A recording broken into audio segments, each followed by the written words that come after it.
Arabia के 15 पौराणिक जीव।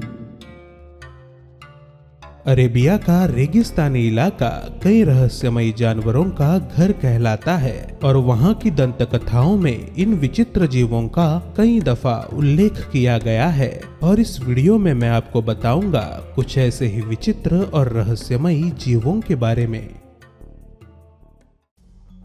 करकंडन। इस जीव को फारसी भाषा में रेगिस्तान का राजा भी कहते हैं। ये भारत और पर्शिया के रेगिस्तानी इलाके में पाया जाता था। ये किसी बड़े से गैंडे जैसा दिखाई देता था और शायद इस जीव की रचना गैंडे को देखकर ही की गई होगी, या फिर ये वर्तमान में पाए जाने वाले गैंडे की प्रजाति का पूर्वज भी हो सकता है।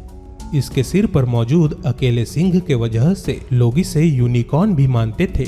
इसे सूखी घास खाना पसंद था। पर्शियन और भारतीय पौराणिक कथाओं में करकंडान और हाथी के बीच में हुई कई मुठभेड़ों का वर्णन है। अलरुख।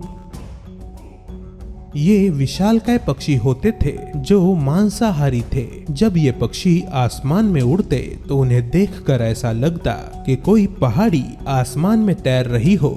कहते हैं कि ये हाथी तक को अपने पंजों में उठाकर ऊंची उड़ान भरने में काबिल थे। शाहमरान। ये एक ऐसा जीव होता है जो आधा इंसान और आधा सांप होता है। उसे लोग सांपों का राजा भी कहते हैं क्योंकि शाह का मतलब होता है राजा और मार का मतलब होता है सांप। अपने विचित्र रूप के बावजूद ज्यादातर शाहमरान शांति प्रिय होते हैं और इंसानों पर जानबूझकर हमला नहीं करते। ईरान, इराक और तुर्की के कुछ लोग आज भी इस जीव को देखने का दावा करते हैं और शायद इसलिए उन देशों में शाहमरान इस जीव के चित्र और उसकी मूर्तियां उनकी संस्कृति का हिस्सा हैं। अल-मिराज। ये कुछ ऐसे जीव थे जो दिखने में खरगोश जैसे मासूम थे, लेकिन असलियत में इनका स्वभाव बहुत ही आक्रामक था। ये पीले रंग के होते थे और इनके सर पर एक या दो सींग हुआ करते थे। ये जीव झुंड बनाकर रेगिस्तान में अकेले सफर कर रहे मुसाफिरों पर हमला किया करते थे। उसके सिर पर मौजूद अकेले सींग के लिए लोग अल-मिराज इस जीव का शिकार किया करते क्योंकि इस सींग का कई प्रकार की औषधियां बनाने में इस्तेमाल किया जाता। कुजाता।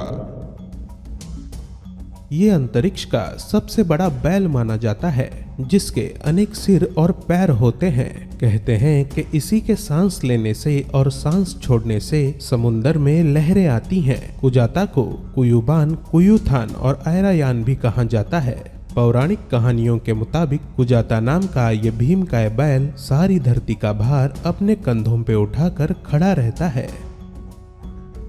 सिरानिस। ये एक ऐसा जीव था जो दिखने में भेड़िए जैसा था, लेकिन उसका मुंह बहुत लंबा था जिसमें बांसुरी जैसे छेद थे। इसलिए जब ये जीव लंबी सांस लेकर उसे छोड़ता था तो उससे अनेक प्रकार की अलग अलग आवाजें निकाल सकता था। वो शिकार करते वक्त झाड़ियों में छुपकर इन आवाजों की मदद से अपने शिकार को अपनी तरफ आकर्षित करता था और जैसे ही वो नजदीक आते उन पर हमला कर देता था। उसके मुंह में तेज धार दांत मौजूद थे जिनकी मदद से वो अपने शिकार पर मजबूत पकड़ बना लेता था। फिर उसे जकड़कर या फिर उसकी गर्दन पकड़कर उसे मार देता था। कहानियों के मुताबिक ये इंसानों का शिकार करने में भी काबिल था। नसनस। अरेबियन माइथोलॉजी के मुताबिक नसनस ये जीव आधा इंसान और आधा जिन होता है क्योंकि ये जिन और इंसान के शारीरिक संबंध होने के बाद ही पैदा होता है। इसमें इंसान के सिर्फ आधे ही गुण पाए जाते हैं। इसीलिए इस राक्षसी जीव का आधा शरीर ही इंसानों जैसा होता है और बाकी आधा शरीर अदृश्य होता है। नसनस को सिर्फ एक टांग, एक हाथ, एक कान और एक ही आंख होती है। कहते हैं कि ये विचित्र जीव बहुत ही खतरनाक होते हैं और एक टांग और एक ही हाथ होने के बावजूद बड़ी ही फुर्ती से दौड़ और झपट सकते हैं। ये इतने खतरनाक होते हैं कि कुछ ही पलों में सामान्य इंसान की चमड़ी उधेड़ सकते हैं। अन्य भाषाओं में इन्हें जुंगरुत या हंगरुत कहा जाता है। बहामुत। ये बहुत ही बड़ा जीव था जो जमीन और पानी में दिन के अलग अलग वक्त देखा जाता था। ये शाकाहारी जीव इतना विशाल होता था कि सिर्फ अपने शरीर के मदद से ही वो नदी का बहाव रोक या बदल सकता था। हातिफ।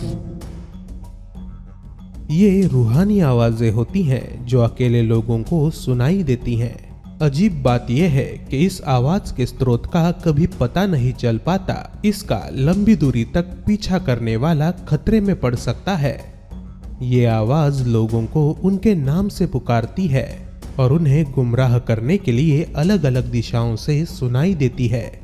कुछ लोगों का ये भी मानना है कि हातिफ जिन की एक किस्म होती है, पर कई अन्य मान्यताओं के मुताबिक हातिफ का कोई शरीर ही नहीं होता। ये बिना जिस्म की सिर्फ आवाजें होती हैं।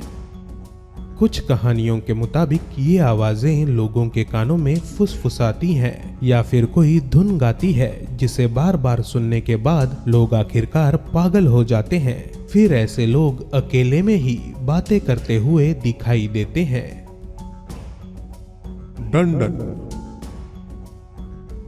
ये समंदर के पानी में रहने वाला एक बहुत बड़ा जीव होता है। ये इतना विशाल होता है कि एक बड़े से हाथी को एक ही बार में निगल सकता है। कई कहानियों के मुताबिक ये पुराने समय में समंदर में सफर कर रही छोटी कश्तियों पर हमला किया करता था और कश्ती के साथ ही उसमें बैठे लोगों को चट कर जाता था। उस काल में ये भी माना जाता था कि अगर इस जीव के लीवर से बनाई गई औषधि का सेवन किया जाए तो इंसान पानी के नीचे भी सांस ले सकता है। बुराक। इस जीव को अरेबियन माइथोलॉजी में एक पवित्र जीव माना जाता है। हदीथ के अनुसार इस जीव का काम ये है कि ये ईश्वर दूतों को एक जगह से दूसरी जगह पहुंचाता है। ये जीव हवा में उड़ सकता है, इसलिए पैदल चलने के मुकाबले कोई भी सफर तेजी से तय कर सकता है। कहते हैं कि इसका शरीर कई जानवरों का मिश्रण होता है। उसका सिर इंसान का होता है और धड़ घोड़े का, और बिल्कुल किसी बाज की तरह उसे बड़े बड़े पंख होते हैं जिनकी मदद से वो हवा में उड़ान भरता है। बुराक इस पवित्र जीव का उल्लेख तुर्की, Iran, Bharat, Malaysia, Bangladesh, Indonesia और मोरक्को की पौराणिक कथाओं में मिलता है। फलक।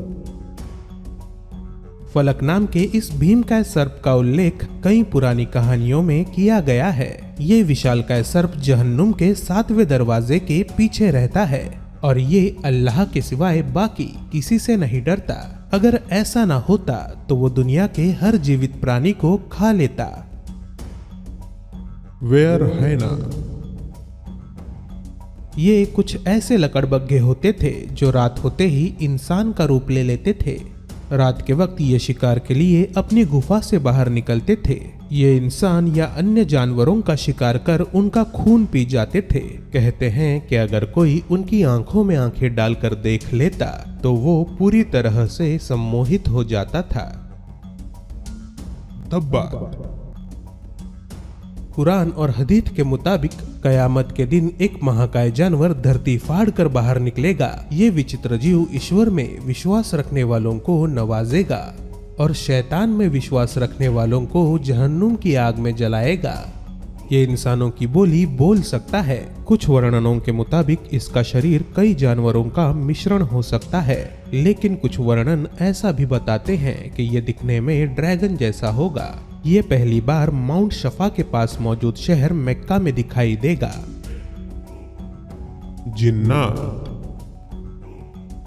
जिन्नात, जिन्हें जिन के नाम से भी जाना जाता है, ये दरअसल कुछ अमानवीय शक्तियां होती हैं जो इंसानों को नजर नहीं आती। अल्लाह ने इन्हें बिना धुएं वाली आग से बनाया था। इंसानों की ही तरह इनके कई धर्म और कस्बे होते हैं और इन जिनों में से जो ईश्वर को मानते हैं वो अच्छे जिन कहलाते हैं, और जो जिन ईश्वर में विश्वास नहीं करते वो शैतानी जिन कहलाते हैं। इनका सिर्फ एक ही मकसद होता है, इंसान को गुमराह करके उससे बुरे काम करवाना। जिन के पास कई जादुई शक्तियां होती हैं, जैसे कि हवा में उड़ना, अदृश्य होना और रूप बदलना।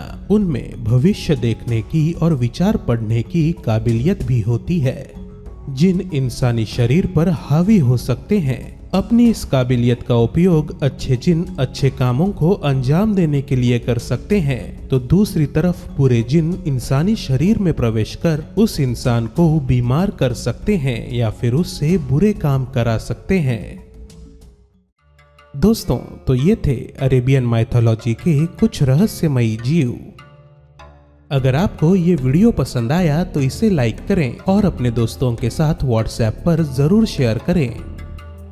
इसी तरह के और भी वीडियोस देखने के लिए इस चैनल को सब्सक्राइब करना ना भूलें